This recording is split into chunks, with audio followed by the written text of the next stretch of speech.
Hey guys, I wasn't planning on making this video. I hadn't driven the Caprice in a few months, but I just moved it from the front of the shop to the back of the shop, and well, listen to this. This doesn't sound like a bottom end issue. It sounds more top end, and everything seems tight here.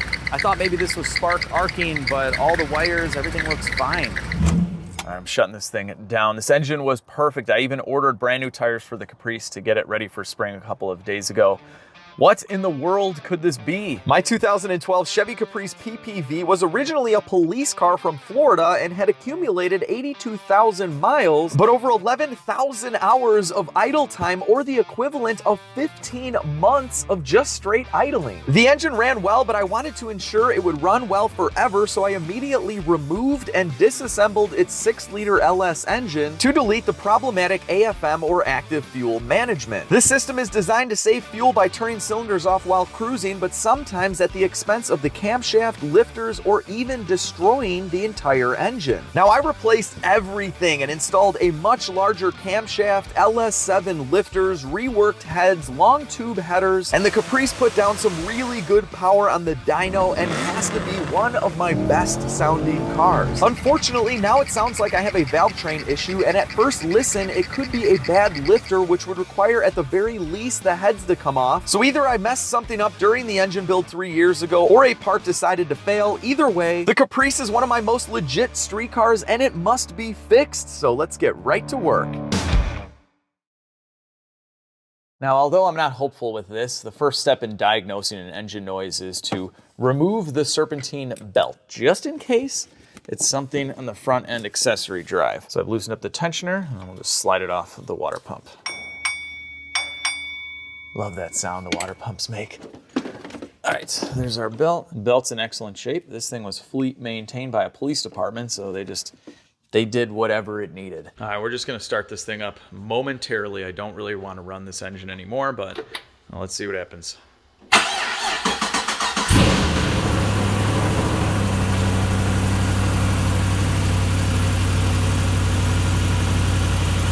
Okay, not making any noise right now. Before, it would take a few seconds to kick in.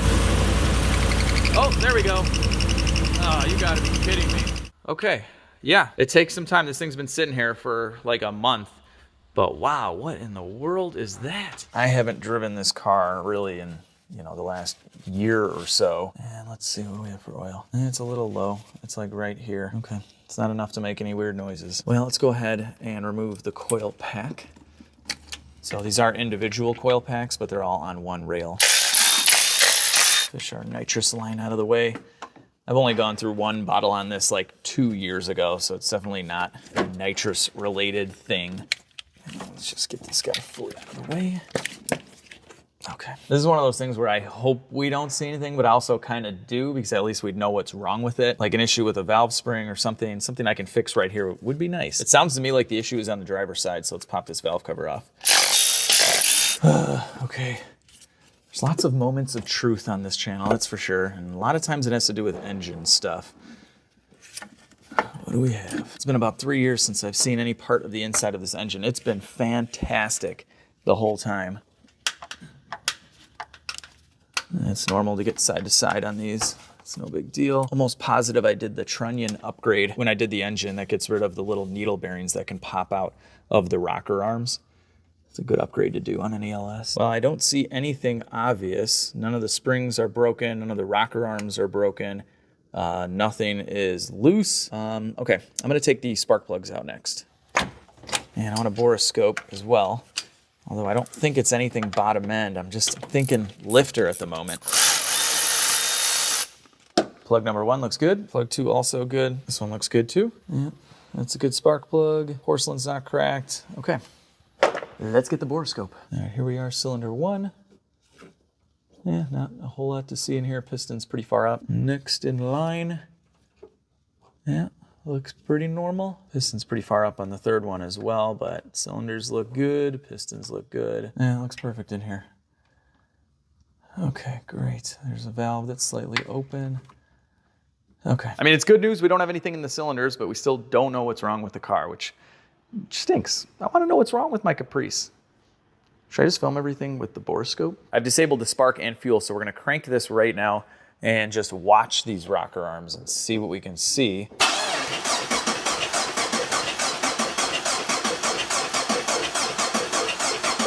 Yep, they all look like they're working. All right, guys, before I start ripping cylinder heads off here to check lifters, I have a sneaky, weird suspicion about the fuel injectors. I at least want to eliminate them. So we're gonna put all this stuff back together. It'll just take like 5-10 minutes, and then I'm gonna go one by one unplugging those injectors and just kind of see what happens. It could be a really, really loud injector. Now, luckily, the valve cover gaskets on the LS are reusable. I did replace them, though, when I did all the engine work a few years back. They are pretty cheap, but we'll be good right now. Start everything by hand.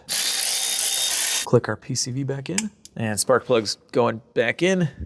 We were just here. All right, spark plugs are in and torqued. I'll get the wires on. These are good AC Delco wires with a good click. I hate cheap wires where you don't know if it's on the plug or not. All right, coils are going back in. Coil connector. And this little guy, these are always kind of funny. Like, these connectors are in there. It's not going anywhere, but they give you this little lock pin.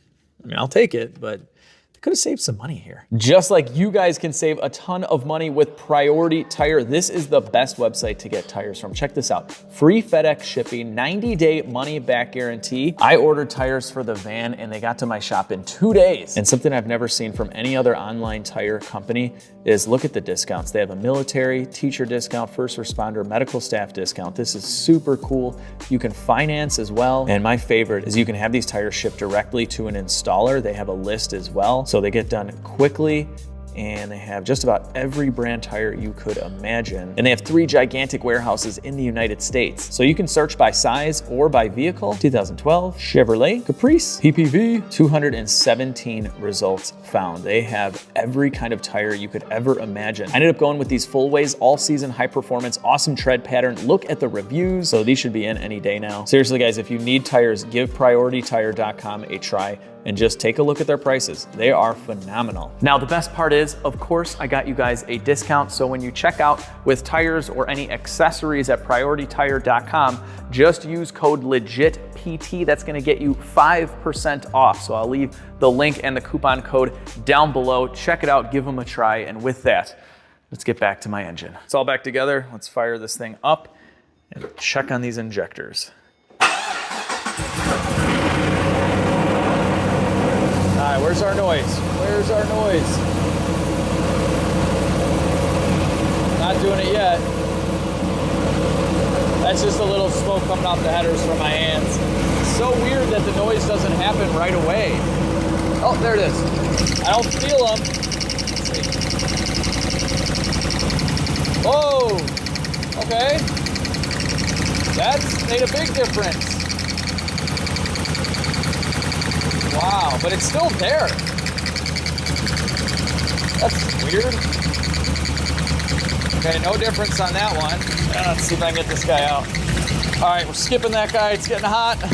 Let's go for the last one on this bank. There we go. All right, I got that one off. All right, we're just gonna leave this one disconnected. Still got some noise. Obviously, it's running bad. Now we're on 6 cylinders. That's okay. The noise is pretty much gone right now. There's still something there though. All right, the engine's getting hot. I can't get this connector off. This stinks. The noise is gone though. The noise is gone. Hang on, all right. I can't get that connector right now. Let's just plug these in now. See if the noise comes back. Yeah, okay, the noise is gone now. It could have killed these cylinders though. Let's restart it. Car sounds good. I'll give it that. All right, we don't have any noise right now. Everything is plugged in. This guy, yep. No noise.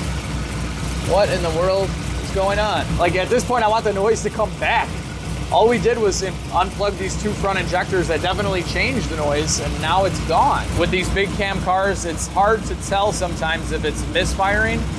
So we're gonna check the temperature on these headers. Okay, yeah, that is not good. 140 on that cylinder. Let's try this one. 350.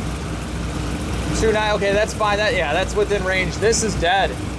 This is not working at all. Yeah, that guy's plugged in. This could be spark or fuel. All right. All right, we're gonna start off by testing for sparks. I just grabbed a random spark plug. Okay. Yep. it's sparking, that's for sure. So we know we have spark. What's next? We have to figure out if this injector is at least getting power, and we're gonna do that with a Noid light. These come in many different flavors, basically whatever fits. This is for one of the older GMs. I think it's, there we go. This has gotta be it. Okay, cool. Then we're gonna fire it up again and see if this lights up. It lights up. All right, so we definitely have injector. It hasn't killed injector pulse width, so let's just plug it in and see if we can notice any difference in running at all. I do not hear any difference.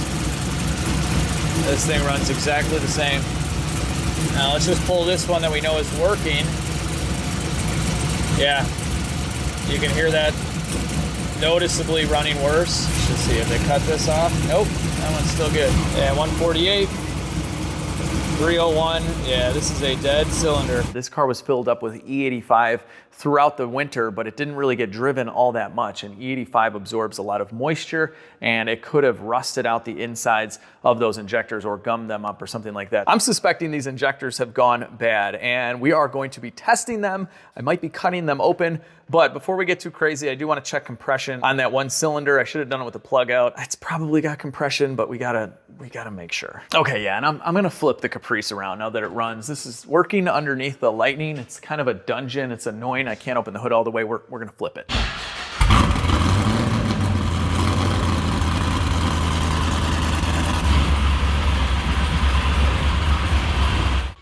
This thing's got a gigantic cam. It sounds very, very radical, but down on a cylinder, it sounds even crazier. Oh, this is nice. So much room. Okay, let's check and see if we have compression. Now, after all the work I did to this engine, it would be heartbreaking if it was down on compression. This Caprice has been such a trooper since I bought it. I don't drive it too many miles because of all the other cars, but I love this car. It's so comfortable. It sounds so good. A big cam stalled LS. Doesn't get much better. It's got nitrous too. All right, let's thread in our adapter for the compression gauge. Okay, compression gauge connected. We're gonna pull out 2 fuses to shut down the fuel injectors. We've had a lot of compression moments of truth, but here's another one. Please have compression, please. Yes. Yes. Okay, I mean, I figured we had good compression, but you never know. On an LS, the coils don't typically go bad. We obviously had spark, and injectors don't really go bad either. So it's just a little nerve-wracking that we were down a cylinder, but we are not. The Caprice will live to see another day. So let's get the fuel rail off and hook up some injectors to our fuel injection cleaning tool and maybe slice some open. A screwdriver really helps to remove this guy here. Just don't lose it. Although I've seen a ton of cars that don't have this and the fuel line never pops off, but why not? All right, now we need a special little tool to slide in here and release the clips. Release me. Independence Day. Release me. Release me. Wait a minute, I think I've already done the release me joke. Welcome to Earth. Welcome to Earth. And these injectors have been just fine the last 3 years. But I never ran E85. We tested it on the dyno and it made no power difference whatsoever. And when you factor in the worse fuel economy that you get with E85, the cost savings, because it is cheaper, it kind of just washes itself out. So unless it's a boosted engine where you need that octane, I don't think it's worth it. This thing has a decent amount of compression, but we did it right on the dyno, 93 and E85. I think it gained like 1 horsepower. Totally not worth it with this stuff that can clog up and destroy injectors. All right, now we'll just pull up on the rail. Just want to kind of go even on both sides. These guys will pop right up. There we go.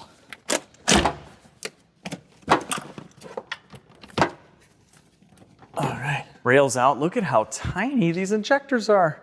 They're little babies. To pop the injectors out, we just need to remove these little clips with a flat blade like that. And then they just pull out like that. This is the injector we suspect is bad. Get out of here. At first glance, nothing looks wrong with this injector from the outside. Yeah, looks pretty normal. I don't want to mix this one up, so we're gonna carve a B or something that kind of resembles a B. That's her bad. So let's do this BI. Bad injector, bad. Next, we're gonna set them up in the fuel injector testing machine. So this is the furthest back cylinder injector, and then in order, here's the BI. All right, slide this on down. Most injectors are much taller than this, but that's why this is adjustable. And Tighten this up so we don't get any leakage, like so. And with this machine, I can do 4 injectors at a time. So these are somewhat universal connectors that fit on most injectors. They're just gonna plug in. Yeah, these fit really nice on these. On second thought, I installed these aluminum adapters for the injectors, just gave me better access to the plug. It seemed to sit in here better as well. We're gonna start off with an idle test. So it's gonna build pressure right here. I'm always ready to turn this off in case there's a leak. We're running at about 50 PSI of fuel pressure, which is pretty average. And what do we have here? Something is different than the rest. This injector is totally dead. Yep. All right, well, that'll explain it. This guy is dead. Now what's weird is that these aren't making the weird noises we were hearing before. And I gotta say, this spray pattern is total garbage. This is really bad. Let's see, we can close this up and measure these 3 against each other to see if they're at least equal. But for a modern fuel injector with this many holes, a lot of holes, this isn't exactly what you wanna see. All right, I've seen enough from you guys. Yeah, at least they're even. I learned this trick from rescuing abandoned vehicles, but sometimes if you tap on an injector, similar to a starter, you can get it to work. So anyway, let's see what happens. Injector is not working. We'll just give it some love taps. Come on, baby. Come back to us. And right now what we're trying to do is dislodge any gunk in here that's blocking it up. Oh, are we getting drips? Oh yeah, we're getting a couple drips here. We weren't getting anything before. Look at that. Fuel is building up. Woo! Oh, look at that drip. It's coming. Oh yeah, it's starting to flow. We might have just moved something. Oh yeah, it's starting to work. In my experience, if you keep doing this with pressure behind it, it should open up, at least enough to like get you home or fire that cylinder. A lot better. You can do it, injector. Come on. Oh man, it wants to go. It wants to work. Oh wait. Is this good? Oh, it's not flowing as much as the other ones, but wow, yeah, we got a mist now. We got a mist. It's misting. It's atomizing. It's doing its thing. Hold on, let's reset this. We'll have a little race. We'll see if this thing is flowing anywhere near the other ones. I'm gonna keep on giving it some taps. Unclog yourself, boo.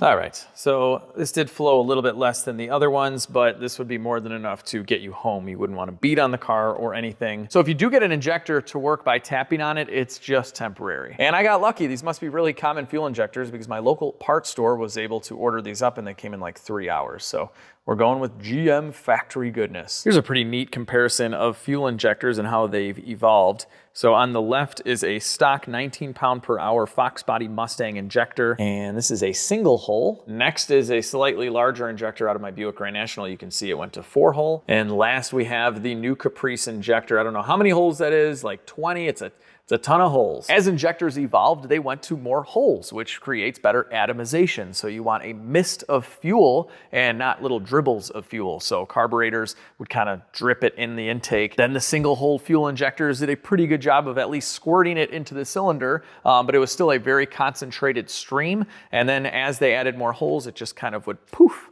right out into the cylinder and ignite nice and evenly. And now we have direct injection, which is even better because it's under a ton more pressure. So we have evolved. But if you think about it, with everything going electric, we're kind of at like the pinnacle, the peak of human technology for fuel injection. So what we have now is very likely what we're gonna end up with before the eventual demise of the internal combustion engine. And we all have to drive electric cars. That'll be fun. Before you install your new fuel injectors, just make sure to lubricate the O-rings, and then you just pop it in and reinstall your clip. If you guys need to replace your fuel injectors, do it yourself. Save yourself a ton of money in labor. You can do it and it's fun. It's usually 4 bolts, the rail pops off, and you just do what I just did there. Probably save yourself $200–300. Now I like cutting things in half just like the next guy. And I don't know how this is gonna go, but I own a Dremel and I have this really dirty shield thing that I can barely see out of, and a vise with an injector on it. So let's see if we can see. I mean, we've already cleaned this thing out, so I don't know. Let's just do stuff.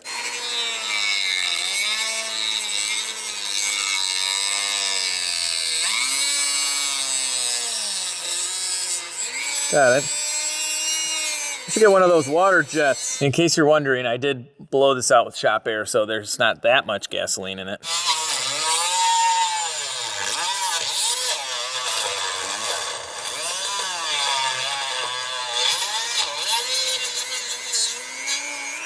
Come on, my Dremel bit, it's just disintegrating to nothing. Come on, Injector. We're not messing around here. The Dremel's taking way too long.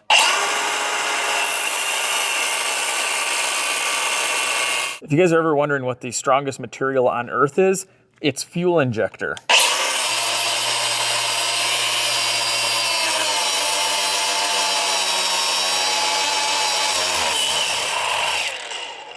Did something.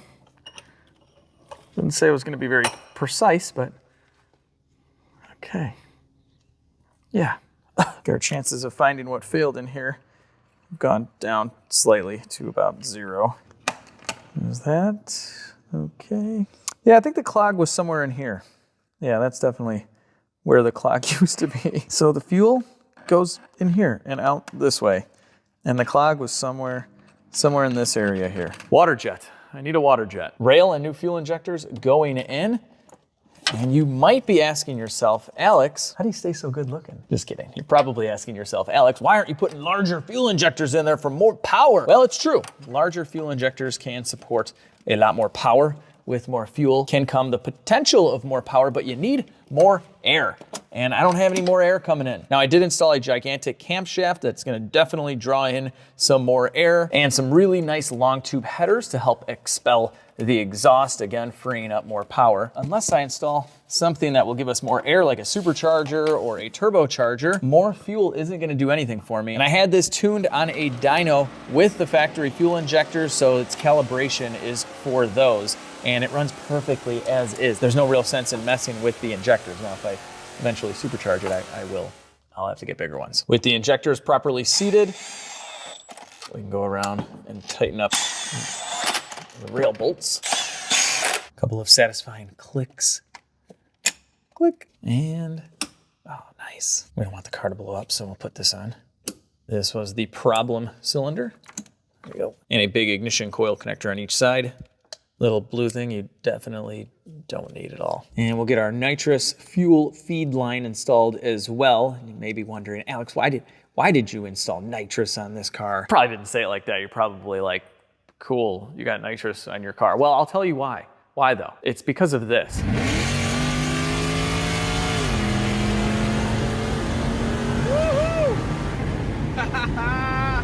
Got him! The E55 wagon spanked the Caprice, and I wanted to make the Caprice feel a little bit better by giving it some more power. So if you guys ever thought the rabbit hole of chasing horsepower on your car is bad, try racing some of your cars against each other and then feeling bad for them and buying more parts to make them faster and equal, and then it never ends. Fire in the hole! Hey, no noise. Stay with no noise. Do not make weird noises. Sometimes it would take like 30 seconds. There's gotta be those injectors. What in the world is making the noise again? What is going on? It's so crazy. So the noise takes about 30 seconds after you start it to present itself, and then it does eventually go away. Okay, so let's just check cylinder temps right now. And yep, there's our problematic one. Look at that. Nice job, cylinder 3. How's this guy? Okay. And yeah, depending on how far away you are, it'll change the reading and stuff. So as long as they're all, you know, within like 15 or 20% of each other, you're good. But cool. Well, we definitely fixed our injector issue. Yep, these are all heating up very, very nicely. Now, what in the world was the noise, though? All right, I am gonna pull the plugs again. I've pulled these a couple of times now, but to me, it almost seems like the spark is jumping, but I don't see anything. And just like in my Rolls-Royce video where I shut the lights off and I looked for the spark, I did that with this too, and I didn't see anything. Yeah, right there, right there, right there. We got an arc. We have a spark. We have electricity. Hot, hot, hot, hot, hot, hot, hot. No time. This first coil, when I disconnected it, it definitely made the biggest difference in the noise going away. So I'm gonna pull this plug out. But yeah, the wire, everything is super intact, the coil. I don't know. All right, let's pull this guy out. All right, so here is that spark plug. Oh, wait a minute. This is a proper spark plug socket, so why is this loose? Ew. Oh, look at this. This spark plug is broken. Look at that. Huh, I'd already taken these out. I looked at each spark plug. I didn't see any cracked porcelain or anything. Oh, actually, that would kind of make sense. Hang on, let's get this guy out. I don't want to break it. I want to really look at this thing the way it was. There we go. No way. This was arcing inside of here. That has to be the issue. I pulled these out. They were all solid. They were obviously weren't wobbling around like this. And whenever I look at spark plugs, they usually crack going this way, and you can just see it in the porcelain. But this one was intact. It was fine. It was fine. But this would make sense. A high voltage LS coil pack would have enough power to arc and spark and fire the cylinder, at least at idle, because if you remember, that first header primary was heating up. That cylinder was firing. May not have been firing, you know, exactly the way it should be, but that's why I didn't really suspect anything. Like, we had a dead injector. This is so crazy. All right, well, I'm hoping this is what does it. And I'm running TR6 Coulter plugs on this, so let me go see if I got an extra one. I do own a few LS vehicles, boosted ones too. We got wide bands, narrow bands, Bosch NGKs, and they're not iridiums. This should be, oh yeah, TR6, sweet. Could this be our noise? We're gonna find out. New plug going in. Okay. Done. How many times am I gonna take these plugs in and out? Hopefully this is the last.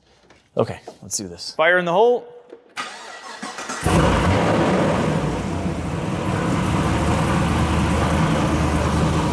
Now it takes time, so let's check temps here. Good. This one is like the hottest now. Although that does kind of concern me here. Oh no, we're getting there, we're getting there. All right, while we wait for this noise to eventually show up, let's just check this side. This is a really good method of searching for a misfire before you even take anything apart. Obviously you want to check for trouble codes too, but this takes like 2 seconds, and then you know for sure which ones are firing, and if they're firing well too. You could have one that's like 100 degrees off, so it's working, just not to its potential. It's been like a minute. There's absolutely no noise. I've never had this. I mean, since the problem started, I've never had this. That's it, guys. I've never seen a spark plug fail this way. I sent a video sound clip of this engine to a few of my friends like OJ at Fluid and a few other automotive YouTubers that you guys see me with every once in a while. And they all said lifter too. It sounded like a lifter. The only thing that was weird, and OJ had mentioned this, was that the rhythm didn't necessarily sound like a lifter. It was off, and that would make a lot of sense. This sounds perfect. This is awesome. Good injector, a good cylinder, even though it was working, but who knows what this was doing at full throttle. We could have been down on power for a while because the plug wasn't actually loose. This car could have more power than it had before. I'm sure it wasn't broken like this on the dyno though. I mean, it ran perfect. We obviously didn't hear any noise. I don't know. It's been a long time since I've driven it though. And you know how sometimes after winter, if you haven't driven your fast car for a while, it just feels a lot faster?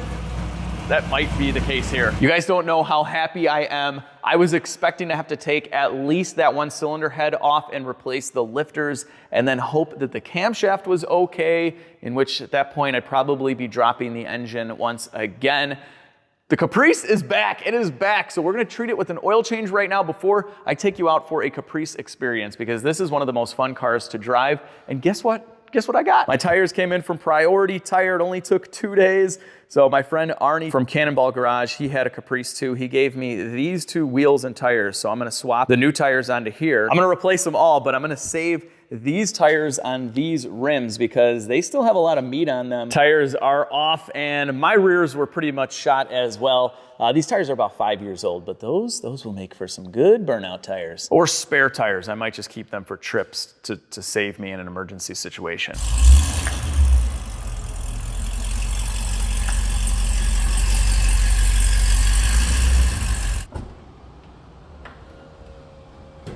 That's why I bought a wagon, people. Needed to bring the old pressure washer home, and now I need to load tires. We got them all in. It's a tight squeeze, but it works. There's room to spare. All right, we had to put one in the front seat, but it works. CTSV wagon, when you need to drop your tires off quick. So while the tire guys do their thing, we're gonna do an oil change, and we're gonna also adjust this exhaust. See how it's capped off right here? And this thing just kind of does this loop. This is an adjustable exhaust from Solo Performance, and I've never played with it. So supposedly, if you move this pipe back and forth, it changes the exhaust note. It's kind of like What's that one instrument that you move, you know, the thing back and forth? I wasn't in band class. Is that a trombone?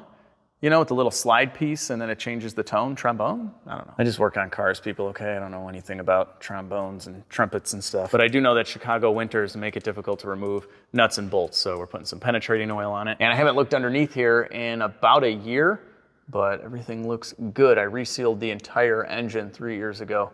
Nothing's leaking. Headers look great. This car does have catalytic converters as well. Let's drain some oil. Watch after all of that connecting rod bearing material just starts dumping it out. Let's see what we got. Oh no. Okay. Whew. I thought it spilled onto the ground. We're good. No fuel. Smells beautiful. Smells like about 4,000 mile oil. So if you're wondering, because of the amount of cars that I have, I don't really get to put too many miles on them every year. So I basically just change the oil once a year on all the cars. New oil filter going in. And then of course I'm filling up my Caprice with the good stuff. We're using 5W30. And this is the AMSOIL Signature Series. I'm using the Signature Series, which is kind of overkill because it's good for 25,000 miles. But no matter what oil you guys use, check out the AMSOIL site. It's got a lot of good information, like how many quarts your car takes and the torque spec for the drain plug. And it'll give you the capacity of your transmission. Here it is for your coolant. So anyway, if you don't have your owner's manual, don't bother scouring the internet on forums to find this stuff out. Just use this website. All right, let's adjust some exhaust. Okay, let's see if this changes anything. Okay, that didn't really change anything at all.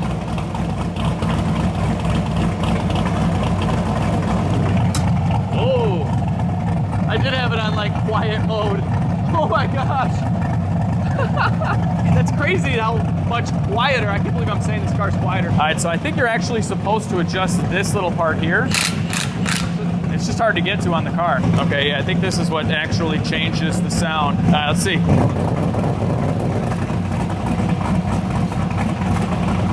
Okay, so I don't really hear much of a difference. All right, I talked to Solo and they said the adjustment on this J-pipe is done right here, and it's more so for driving. So if you hear an RPM that's maybe droning or vibrating or something like that, you can fix that with this. So he said it will make a sound difference, just not at idle. So I'm gonna push these all the way in and see if it sounds any different. It's probably still gonna be really loud. New meats are on. And I really like the tread design of the HP 108 tires by Fullway. It just looks so good. With my yearly maintenance complete and fresh tires, let me go give you the Caprice experience. And if you haven't heard the rev matching and how cool this transmission shifts, you're in for a treat. Today's my first day driving it with these new tires. I know the car's kind of loud, but before, when I would let off, yeah, I could hear them. They were like 5-6-year-old tires. These Fullways are nice. They look good. They sound good. Second time getting tires from PriorityTire.com. It's good stuff. All right, we're putting the PI Performance Improver in. And this is an E85 car, by the way. And guys, I'm not saying don't run E85. It's an awesome fuel for power. It's just in the wintertime, don't let it sit around. Don't run it on E85. All right, so we're going back to some 93.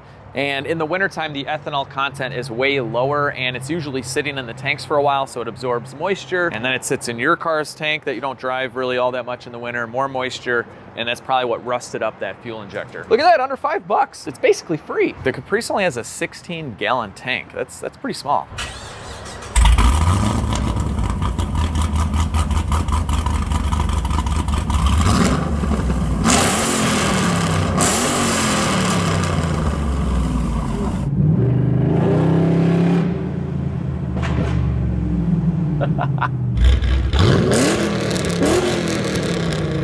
Getting on on-ramps is pretty boring in this car.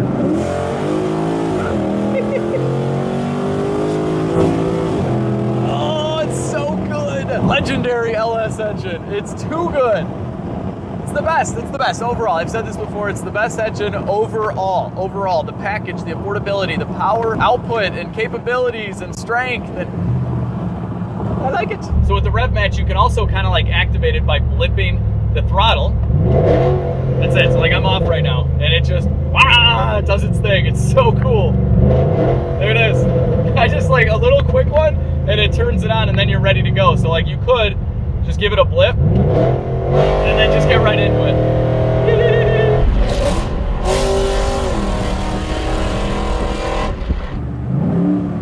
There it is. a rev match.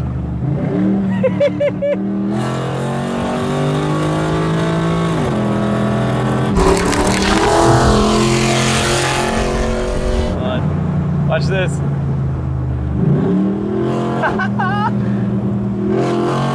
Oh, I love it. Just gotta tap on the brakes. There it is. Guys, that makes the car. Like the fact that this is a torque converter transmission with factory rev matching, and it ships fast. Like it does a great job. This was an $8,000 police car in mint condition. When I bought it, it had 82,000 miles, but it ran perfectly. But $8,000, this has to be like one of the easiest ways to get in a more modern LS vehicle. They're still they've gone up a little bit, but they're still very, very affordable. Now that the car prices have kind of come back down, you can pick one of these up for about $8,000. I don't even know if like the 5th generation Camaros and Chevy SS's and all that stuff that's basically the same car. Do they have those Camaro guys? I don't know.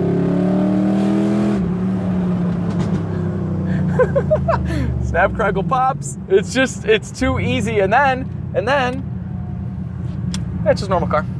Comfy, it's big, it rides beautifully. We'll turn our little modes off here. There we go. Yeah, it's a great car. Needs a little headliner work, but you know, little minor details. All right, guys, I'm gonna end this video on a high note. Keep running into traffic here, so after this, I'll splice in some cool footage of the Caprice.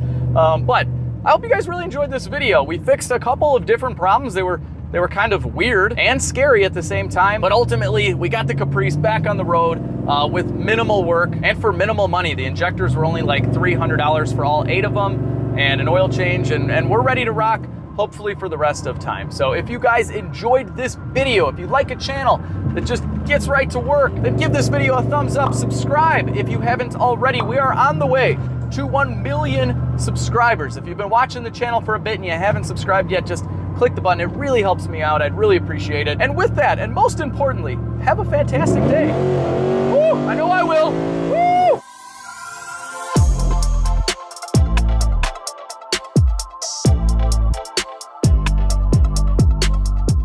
And it could be that all these injectors are slight. And it could be that although I've seen a ton of cars that don't have this, and the fuel rail never. Focus injector, it's like the sun. Oh, where are you? Oh, there we go. Now I like cutting things in half just as much as, yeah. Now I like cutting things in half just as,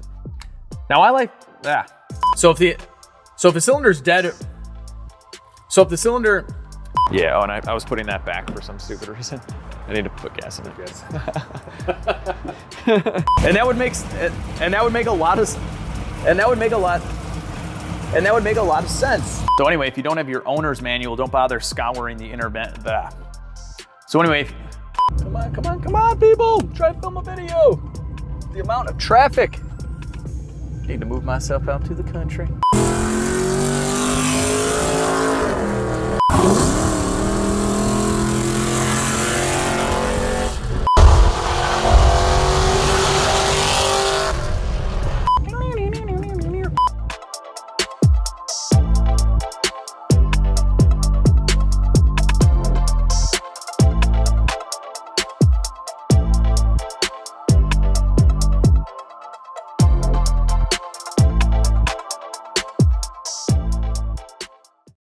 Hey guys, welcome to Legit Street Cars. So I'm about 1,000 miles away from home on a farm in sunny Florida because I bought